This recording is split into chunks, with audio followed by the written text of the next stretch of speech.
Vamos agora para o assalto final do combate simbólico com o sensei Ricardo Leite, sétimo dan da Aikikai e um dos grandes expoentes brasileiros do Aikido de repercussão internacional. Este será um combate travado através das palavras, chamado pelo patriarca Moyat de Sichin, ou seja, Guerra das Línguas. O terceiro e último assalto começará imediatamente aqui, no nosso encontro na Vida Kung Fu.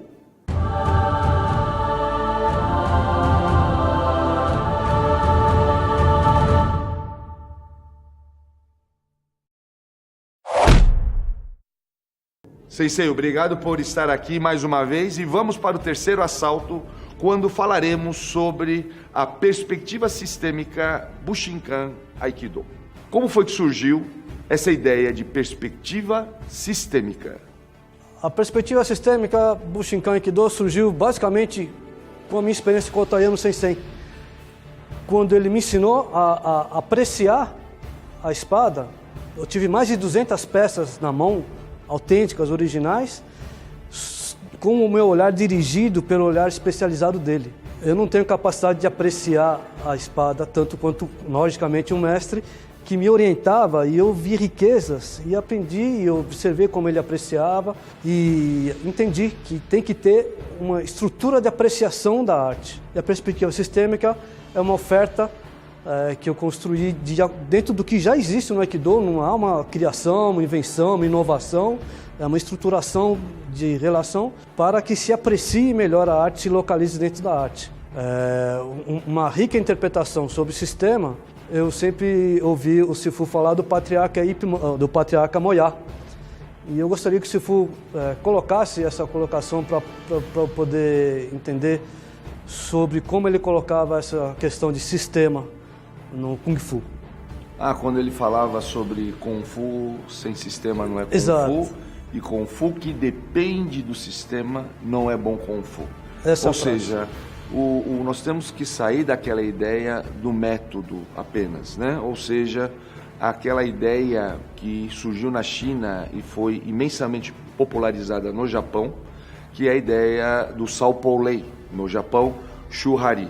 E reparei que, inclusive, na perspectiva sistêmica Bushinkan Aikido, você faz uso desse processo tradicional, inclusive atuando com dois signos muito importantes, né? Que é os signos formais e os imateriais, né? Como é que você poderia explicar então essa ideia do signo formal e material relacionado ao Shuhari, ou seja, aquela ideia do Sao-Poulei, né? Por quê? Porque o lei é quando você se separa do processo do sistema, né? Onde o Sao ou Shu é quando você preserva, aceita. Aliás, o patriarca Moyat falava de Sao como obedecer, para depois no Po ou no Ha, em japonês, você romper, quebrar. Quer dizer, antes de você criar alguma coisa, é importante você aceitar, obedecer. Ou seja, respeitar a tradição, para depois você criticá-la, né?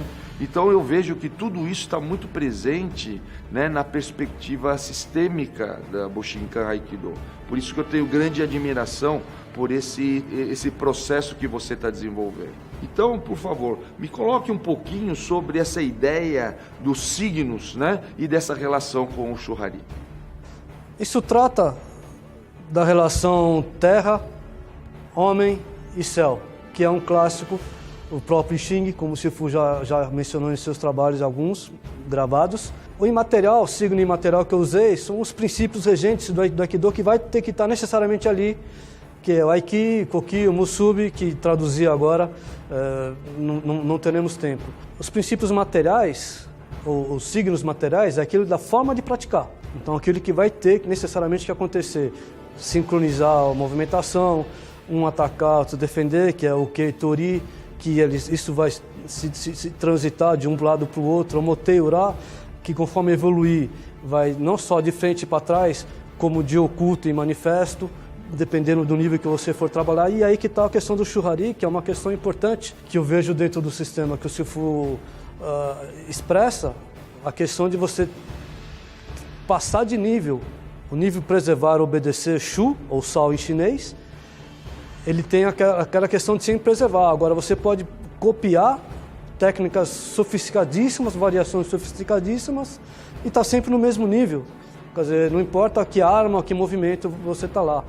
Então, para você quebrar esse abecedário que você aprendeu e começar a escrever, você tem que ter uma condução. Eu gostaria que o Sifu expressasse um pouco sobre o seu entendimento nessa transição de nível, sobre o obedecer e o quebrar a lógica. É por isso que é tão interessante, né, você ter esses fundamentos bem esclarecidos, inclusive com profundidade de interpretação, porque senão nós não podemos rompê-lo, né? O rompimento vem de uma análise crítica, mas para ter essa análise crítica é importante a aceitação. E o problema que nós vemos das gerações presentes, da nossa, por exemplo, é que muitas vezes, principalmente nós que somos estrangeiros à nossa arte, né, nós brasileiros, você com arte japonesa e eu com arte chinesa, nós temos essa dificuldade de compreensão. Então esse recuo que você disse cultural, ele é muito importante. Por quê? Para que nós possamos apreciar a cultura do Aikido ou a cultura do Wing Chun dentro do seio da sua própria cultura. Porque senão não vai fazer sentido. As pessoas, uma das coisas que eu mais vejo, né, tanto no Wing Chun como no Aikido, as pessoas falarem: ninguém luta segurando o primeiro punho, ou ninguém luta fazendo que nem posição do Chi Sao, por exemplo, né? E isso decorre da ignorância de entendermos as configurações estratégicas iniciais. Ou seja, no caso, como nós já comentamos no nosso segundo assalto, que é a questão do Kamae. O Kamae é muito importante, a guarda é muito importante, e como não só como ela se configura, mas no seu processo de pré-figuração, né? Daí a importância de se moldar o adversário dentro daquela ideia de oposição complementar, tão conhecida tanto, né, no Aikido como no Wing Chun. Então, nesse processo é importantíssimo, né, ter essa compreensão na fase Sao ou na fase Shu, né? Lembrando só, é muito importante explicar para quem está nos ouvindo e vendo, que quando falo em chinês eu estou falando sempre no dialeto cantonês, né? Porque é o dialeto que eu aprendi com o meu mentor, o patriarca Muya, né? Então, o Shu é essa ideia de aceitação e entendimento, é uma aceitação para o entendimento, para o estudo profundo, para esse aprofundamento, que é por isso que eu admiro tanto o seu trabalho, porque você está aprofundando para quê? Para que depois possa se fazer essa crítica, né? E não precisa esperar tanto, né? A sua experiência no Aikido já ultrapassa os 40 anos, então isso tudo é algo de muito significado já. Por quê? Porque os praticantes ocidentais já têm experiência suficiente para poder fazer alguma crítica, mas para isso precisa entender melhor, né, as respectivas artes, né? No seu caso o Aikido, no meu caso o Wing Chun. Como o Sifu está falando, não trata de macete. Macete é um termo bastante usado aqui no Brasil. Não é colecionismo de técnica. Eu conheço uma técnica diferente, eu conheço um kata diferente. Não é colecionismo, quer dizer, é aprofundamento, estudo.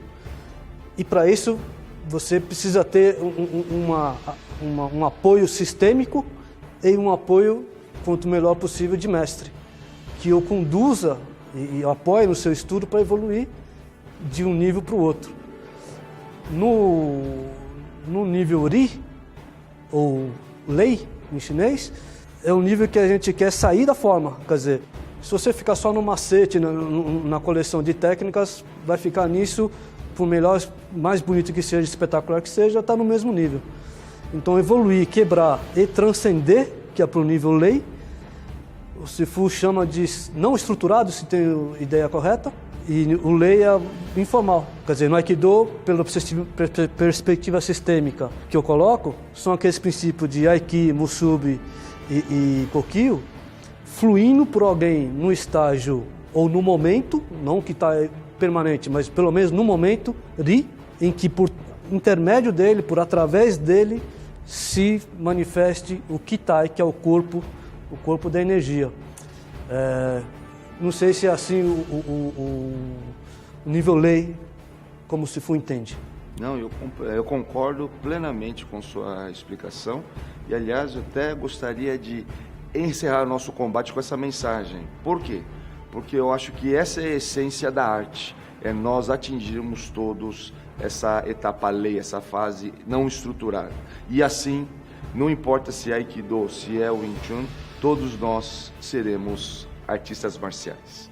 Quero agradecer sua presença, Sensei Ricardo, e sempre é uma satisfação, né, nós estarmos aqui combatendo simbolicamente dentro dessa perspectiva da vida Kung Fu. Quero também agradecer você por estar aqui acompanhando esse nosso combate entre o Sensei Ricardo Leite e a minha pessoa e deixando a mensagem de um forte abraço e até o nosso próximo encontro na vida Kung Fu.